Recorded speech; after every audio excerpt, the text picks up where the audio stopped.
welcome to this IBM CODE SF event, which is part 3 of a series of container orchestration events that'll be happening every week on Tuesdays. And I believe next week is our last session. For those of you who are new to IBM CODE SF, we're a team of developer advocates from IBM in the Bay Area, and we host in-person and online meetups, lunch and learns, workshops, and other exciting events. So you can meet very cool subject matter experts and learn about cutting-edge open source technologies with us. Just a few community guidelines before we get started.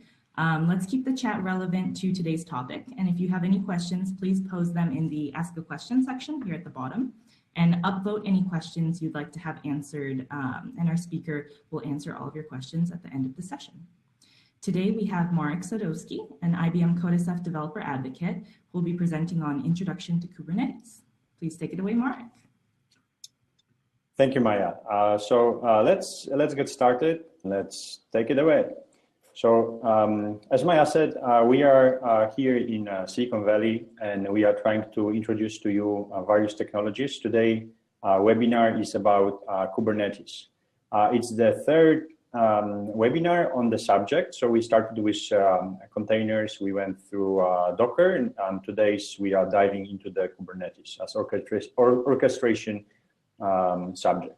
My name is Marek Sadowski. I'm developer advocate with IBM, with about 20 years of experience doing Java development, and I started my work here in Silicon Valley after about 15 years work in Europe. If you want to join and try our free of charge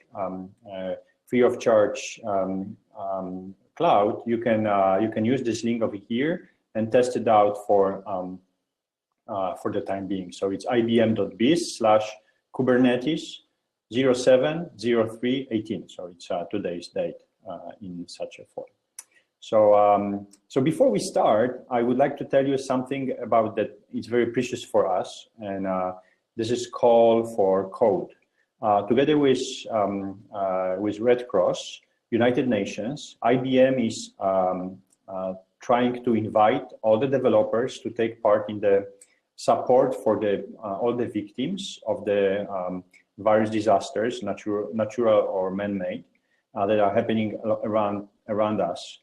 And you can use cloud resources and various technologies together to bring a new solution. And you can use the link on the bottom right, developer.ibm.com call for code, and you can bring new solutions, fintech, sensors, and so on, that are going to be used for victims in real scenarios. The best teams are going to get award $200,000. So without further ado, I will move on to our subject today. So our agenda is around containers. So we'll start with the containers, then we'll go why containers. I will touch base with the Docker for those who haven't been with us last time. And I will speak about orchestration, why orchestration is needed. I will compare a couple of the frameworks that are being used. Then we will go for Kubernetes, and we finish with our conclusions. And then please ask the questions through the question and answer tab on the bottom. We might not have the opportunity to answer all the questions on the chat. So let's start with the containers. So as you know, it was very hard before to manage various types of the software, and it took a lot of time and preparation to do it. After we packaged the software into the common way, and you could have the presentation of the software isolated through the container, through the environment that was well defined, you could start to deploy it in a scale with the ease. So in fact, the most important part about the containers is that they are isolated from other, from all the aspects that you have done. They are isolated from the technology and so on. So because of that, we are able to scale, and that's the new era of the using cloud, because you can just put any containerized application out there. So why containers? They are good for new applications. So cloud native apps that are out there today. So this is one of aspects that if you are building your new startup today, probably you don't want to use on-prem infrastructure unless it's required by the law. Probably you would like to start easy with easy access to all the resources you have on the cloud. And containers are great because you can start small and then you can grow on the need of the requests that are coming to your system. If you inherited old application, a lot of people are trying to modernize those applications. So one of the modernization scenario is to containerize the application. And one of our examples that we are using is, for example, JPET Store. So it's a reference architecture for applications back from 2003. So you can package that application in the container and deploy it on the cloud, and even modernize it further with, for example, AI resources that are available on the cloud. And the other thing is that maybe you'd like to open your data center for the world, and people could access them as the API resources. And we have examples working, for example, with even banks that are trying to open the APIs to the consumers, to the developers, that can produce a new products based on the APIs to the backend core systems. There are two things about containers that are very important. So when you are a developer, you are very concerned with the code development, with the libraries that are using, configuration, the operating system, and so on. You package that all things together. You make sure that it runs, and that's the basic for you. This is the development part.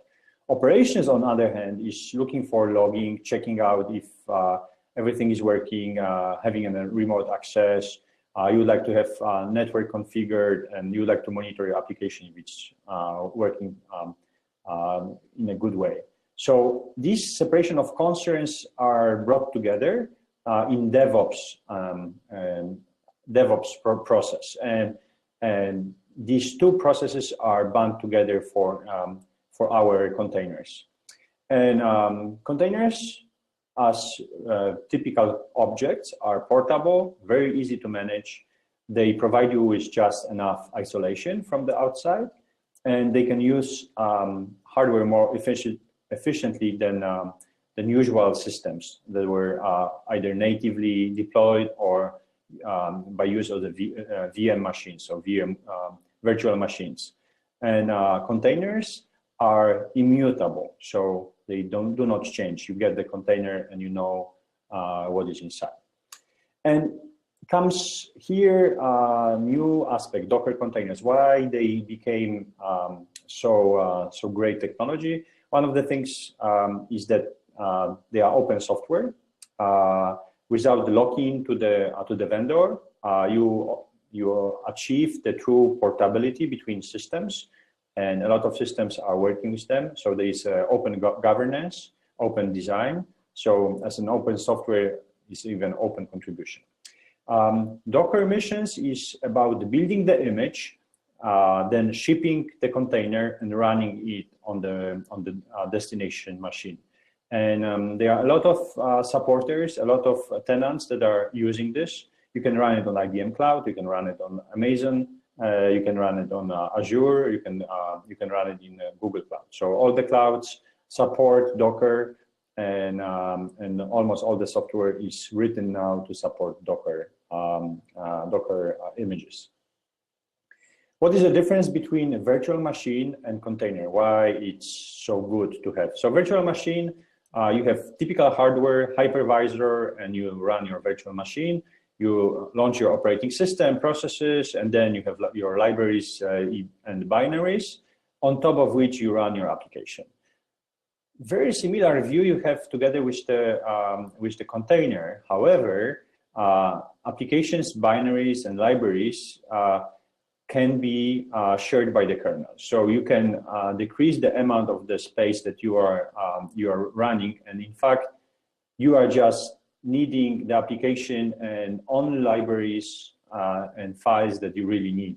So you can slim down your effective image, and so launch and running takes a better chance, and it's really smaller and more effective for the machine to run. So components overview for the Docker, just a overcap from recap from what we have done last time.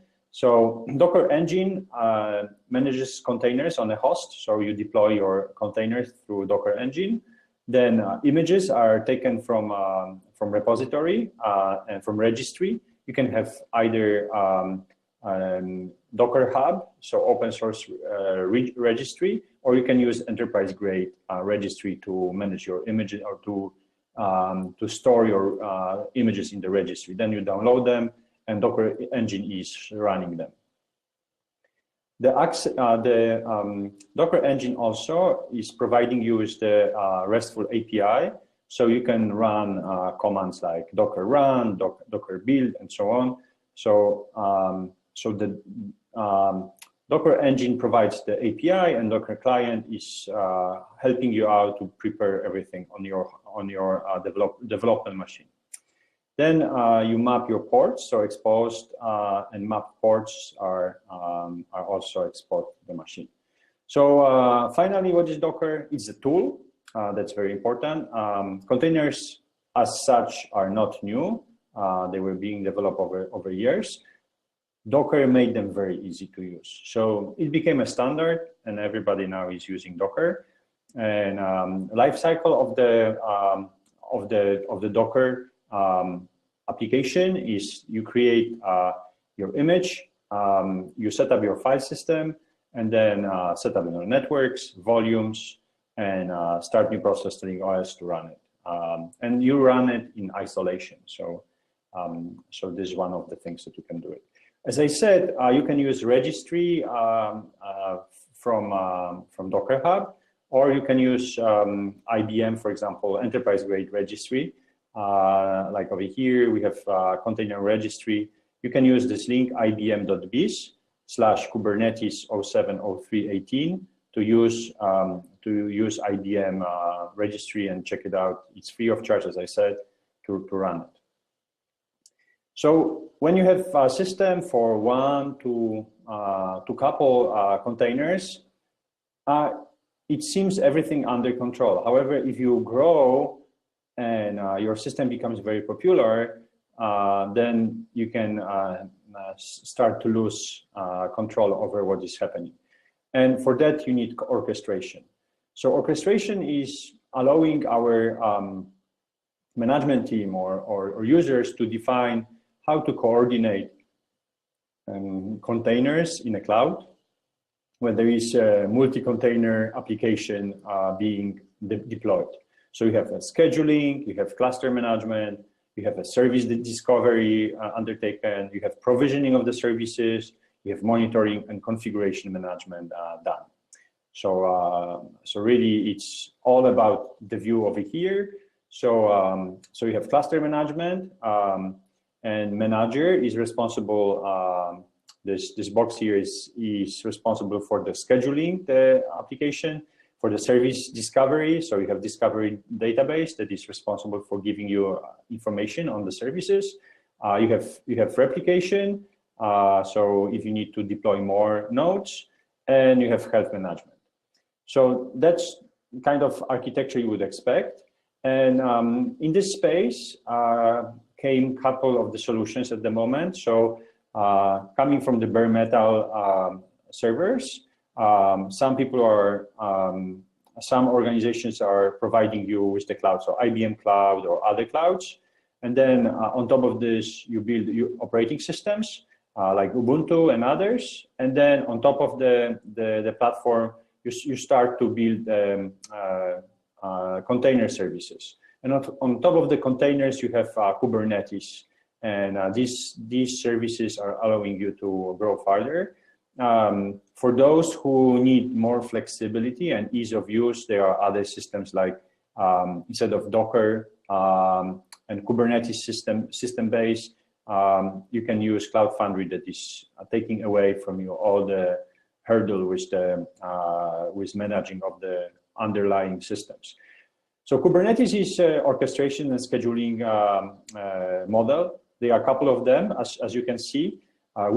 Today's talk is about Kubernetes. I try to bring a couple ideas together and explain you what is the difference between those systems. So from Docker created Swarm, and it's a system that is very good for, it's good for running a small number of containers. So let's say up to a dozen of the containers.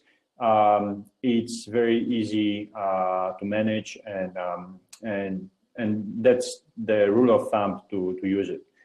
Kubernetes come into the perspective when there are large deployments, let's say 100 containers, and that's the scale we are thinking about.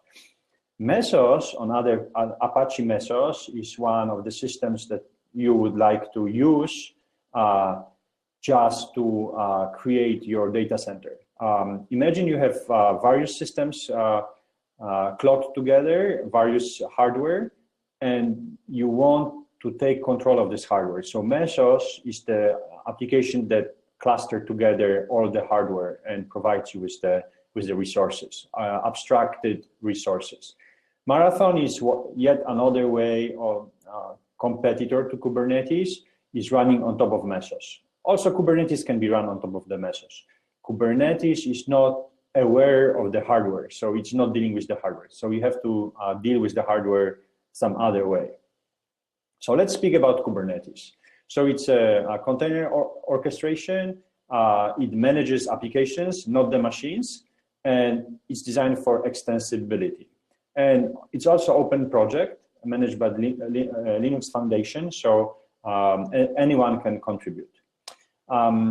So what about Kubernetes architecture? So first of all, the very important part is that you have API server that faces Kubernetes master. Kubernetes master take care of all the deployed nodes, worker nodes, and provides you information what and how and when should be taken away. Worker node downloads images from the registry. Kubernetes master is using a etcd database. It's a name value database, very fast and open source as well. It has a controller and manager server and a scheduler. You can access API through command line interface, so kube control, and you can use also UI. And for example, IBM is providing UI to your Kubernetes cluster. Little bit introduction to the workloads. So container is a package of an app. So we have container over here, application A and application B. Pod is a collection of the basic collection of the application. So it could even, in this case, it hosts application. It provides the infrastructure, volumes, and so on, and it's basic unit of deployment. On the worker node, you usually deploy entire application, and you expose the application through services. So services are being managed by master node, and they are accessing application in various worker nodes. And the last point is that you can your client is accessing the service that is exposed. Sometimes, in some cases, you might hide your service from outside, so it would be only visible inside your applications. When it comes to the deployment, so we create a replica set, and you can generate various states. So you can migrate between states and move between them. So so that's the great way to take control of the deployment. If something doesn't work, you can just roll back. So that's one of the things that are very cute about Kubernetes. You are having an auto-scaling mechanism embedded into the Kubernetes. So horizontal pod auto-scaling is technique in which you can auto-scale the deployment of your application.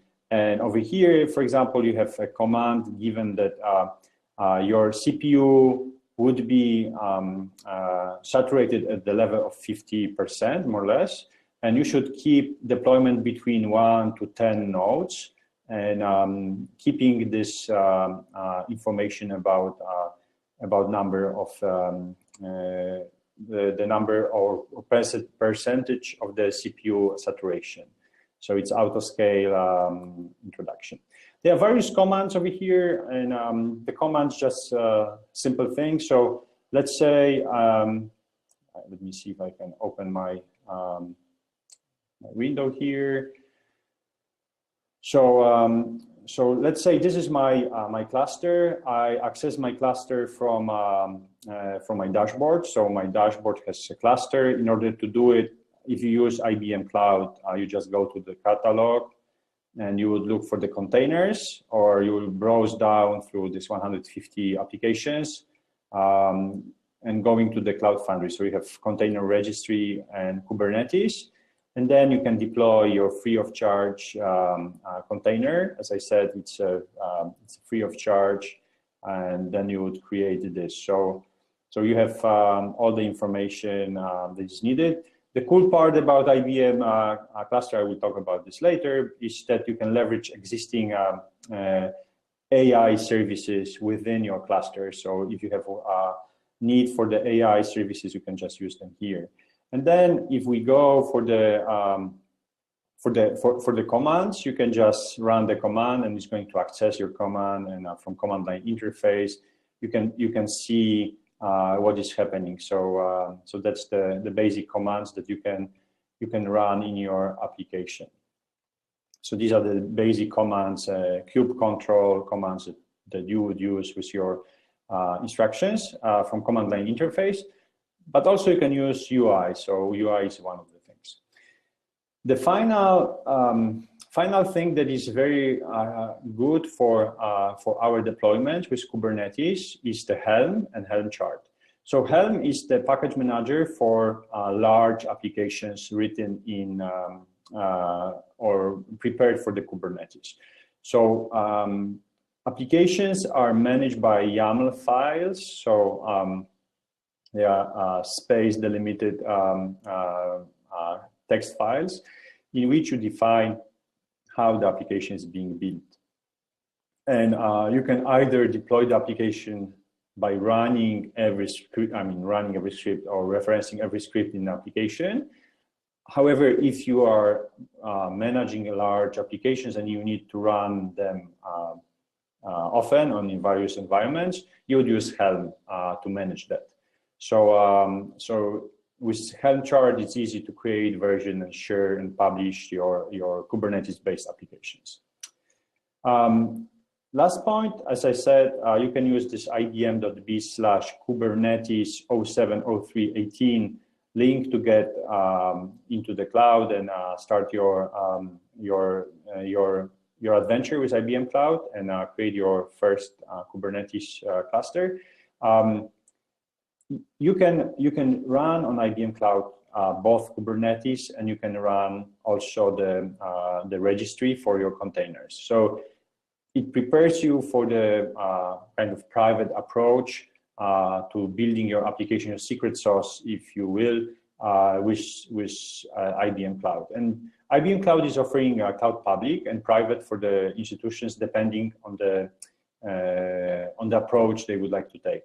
Private cloud is for those institutions that require by law, especially very restrictive use of the underlying infrastructure. Public is pay-as-you-go schema that you could use in developing your applications. First prototype small, and you pay either nothing, because a lot of services are free of charge for the development use. And then when you start to use it in a production scale, it becomes more viable. So in Cloud Public, you have all the services. You can use Watson AI, and you can access your pods and containers from various places, and you have full DevOps services that you can launch and reuse. In IBM Cloud Private, you have enterprise-grade quality, scalability, security, and so on.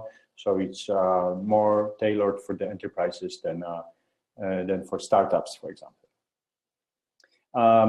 When you launch your application, as you can see over here, you can choose to go for the free of charge or pay-as-you-go schema. As I said, you can use this IBM.biz Kubernetes 07/03/18 link to launch your first journey, and then that's it.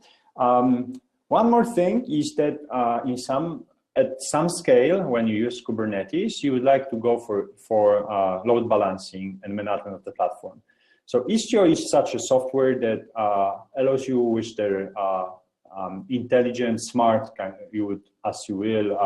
load balancing and routing, and you can enforce the policies. So some of the policies that on the various ways that your application is being used. You can also protect and provide the resiliency across the languages and platform. And you can also get the telemetry and reporting. So all those things are about Istio, the thing that is managing Kubernetes. And we are going to have a dedicated webinar on next Tuesday. So you are more than welcome to join us then. This is just an overview how the entire infrastructure works. So you have a mixer, pilot, and every pod you deploy an Envoy, and Envoy is communicating with each other, making sure that all the services are running in a cohesive way. As in the conclusions, I would like to tell you that we have, as IBM, we are providing you with the patterns or code examples, and this is one of the pattern using Java. And the links are here. We are going to provide you with the links, and we are going to send you the presentation as well or make it available. But the main part is that the entire code for this application is open source, so you can reuse it, and you can try your deployment and test it and see how it's being done. So in conclusion, why containers? They are faster, easier, and they use the hardware more efficiently than VMware's, and that's the way for deployment. Docker is the best out there, the best ease of use. And finally, container orchestration is needed when the scale is out there. So you would like to use the orchestration to manage large applications. And also I'd like to invite you for the next webinar on 10th of July, also Tuesday, so it's going to be at Istio. Further resources, so just to let you know that we are having all those resources, please visit our SFCT event site. So that's all on my side. There are things that might not work well, but we are going to talk about this during the next session. So on that, I would like to finish and give it back to Maya. Awesome. Thank you so much, Marek. Let me just double check that you can hear me. Can you hear me? Yes, I can hear you. Perfect. That means everyone else can too. Cool. Thank you so much, Marek. That was lovely. Let's jump into the questions. I believe one of our developer advocate teammates has answered a couple of the questions, but I think there's one he hasn't yet. And so let me start with how is this software useful in robotics? As I am a robotist myself, and I remember working with the applications that that are using various platforms. Cloud is being used for the robots to offload and process all the data that they're using. So if you think about deployment, like for large deployments, like let's say vacuum cleaners are going to give you all the information. That's the perfect way to gather the information and build the application and provide you with the resources. If you provide the AI resources, they would be packaged around the containers that are responding to the robot. So if you see a robot that is bringing your food from or bringing you water, probably it's being run in the cloud, and the cloud is supported by the Kubernetes. Every installation of and deployment of the robot activities and actions are being driven by probably by the Kubernetes, which is the easiest way to deploy at scale. So that answer, I hope that answers.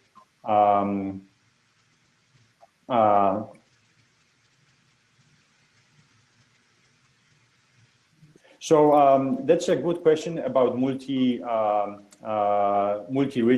We are supporting multi-region now, so that I will try to write little answer on that to all the people, but it's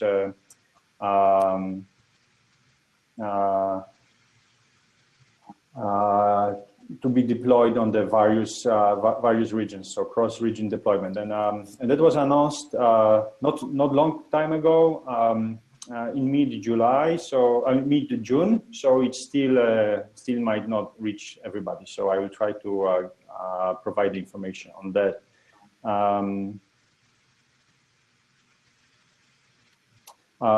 So do we have other questions? So a question concerning for software testing also in SOAP UI. So of course, Kubernetes can be used in software testing. Let's say you would like to create the agents that are going to generate the workload, and that would be one of the ways to create the services that are going to ping the tested system. So it's one of the ways to be used. And I think it's and also on the other hand, you can test the entire systems to run. So let me go through what is the genomic and that question I don't know. We will need so Max already answered. Awesome. So on this. So I think these are all questions at the moment. We will try to send, for those questions that I haven't seen, we'll try to answer them through the email and through the sent presentation. So stay tuned. And like in the previous presentation, we had the question concerning Kubernetes and Mesos comparison. I tried to reflect to this question, and I hope the answer was given during this presentation. So thank you very much for watching. Maya, back to you. Great. Thank you so much for answering those questions, Mark. And I have one last announcement for everyone. Next week is going to be the last webinar, so we very much hope that you join us for our last webinar with Marek. For the time being, we hope to have him again very soon. And I wanted to remind you that next week on July 9th, we're having a in-person workshop with Slack, in conjunction with Slack, which will be very interesting. It's a chatbot workshop, so if you're interested in how to build a chatbot and deploy it to Slack, please do come to that workshop. That's happening in San Francisco at Galvanize. You can find more on ibm.biz/Bay Area events. Yeah, we hope to see you there, and thank you so much. Hope you have a lovely week. Bye, everyone. Thank you. Bye-bye. Thank you.